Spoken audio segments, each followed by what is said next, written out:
From the Watergate building in Washington, this is Hotline TV. Now hear Hotline editors Amy Walter and John Mercurio.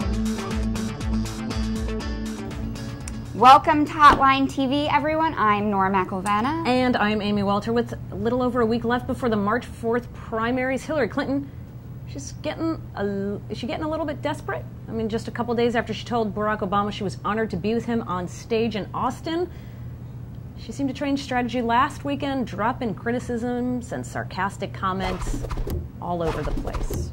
So, Nora, you were at a little campaign event this morning, breakfast, starring some of Hillary Clinton's top operatives.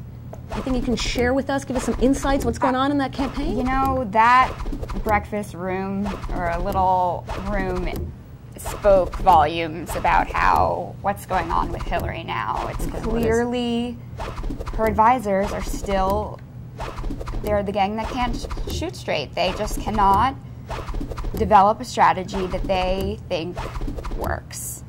And as we were discussing before, I think, you know, this is what happened after Iowa. And Hillary just said, you know, forget all of you. Really, I'm taking Chelsea and I'm going to do my own thing. I think she's done way too much listening and, you know, process of elimination in terms of these strategies that... Well, how much is it, too, that at some point you sort of have cast yourself as a certain kind of character? You're the experienced candidate. There's no way to suddenly change and become something else, to suddenly become the woman candidate or the change candidate. I mean, it seemed like if you're going to go with the experience thing, go with it. But why does it seem now like they're even questioning how to go after Obama on that issue? Right. I think it's just a complete lack of message in what she's hearing. I think it's, you know, Bill Clinton is telling her that these next 5 days have to be about health care. Other people are saying, you know, we need to go after Obama in the debate, but we can't really.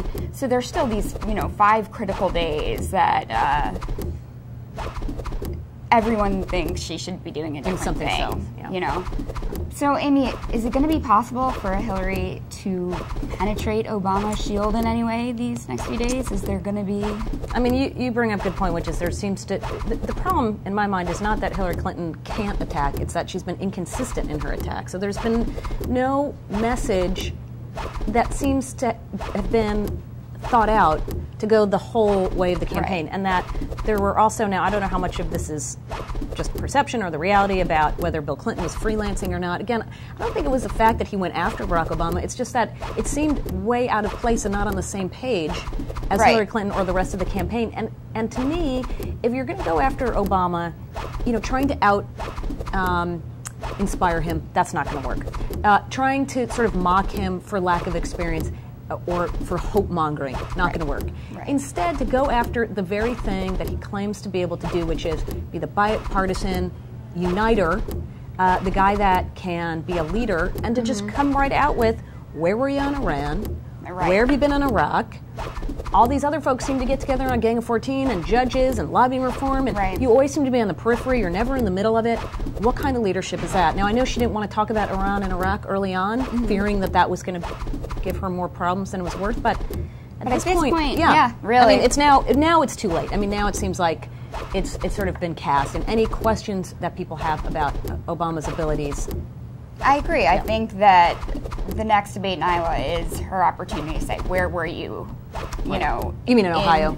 Yeah. The debate in Ohio. Yeah, right. Sorry. Yeah. The next, I mean, where were you for these missed abortion votes? Where were you, you know, at this point? So I think that if she does that, and then, you know, go back to what works for her, go back to the base, go back to the women and the blue-collar voters, talk to them about the economy and health care, and just stick with that. I mean, anything outside... Yeah, let's not talk about Xeroxing and about African garb or whatever. Right. All right. Well, that's going to do it for our show today. But join us back here tomorrow for another scintillating episode of Hotline TV.